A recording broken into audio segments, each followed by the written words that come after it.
ও বৃদ্ধা বাইতাছো না? হ্যাঁ কিসে কিসে কিসে আমার তো আগা পাতলা একবারে। আগা আছে কয়দিন হলো? আজকে 3 দিন।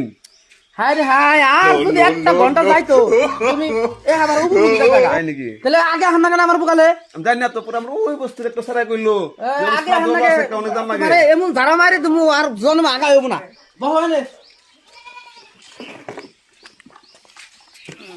আগা কেমন?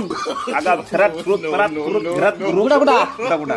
আচ্ছা আর আজকে 20 টা আনলাম 3-4 বার। 3-4 বার আগে আসছ না ভালো হয়ে যাবো একদম পুরো টাইট হয়ে যাবো পুরো আদা পাদা বরবলে নাদা হুকাইলে ঘষি তুলে তাই আমার মতো কবিরাজ দুনিয়ায় নাই। ও কাকা লেট্রিন সাফা করো ব্রাশটা কো ও আদা কি হলো তোমার লেট্রিন এর ঝাড়ু দিয়ে জানান না বোতলে তোমার আগা বন্ধ হবো জায়গা মতো না আমার। পুরো আগা বন্ধ হবো না পুরো, আরো বেকার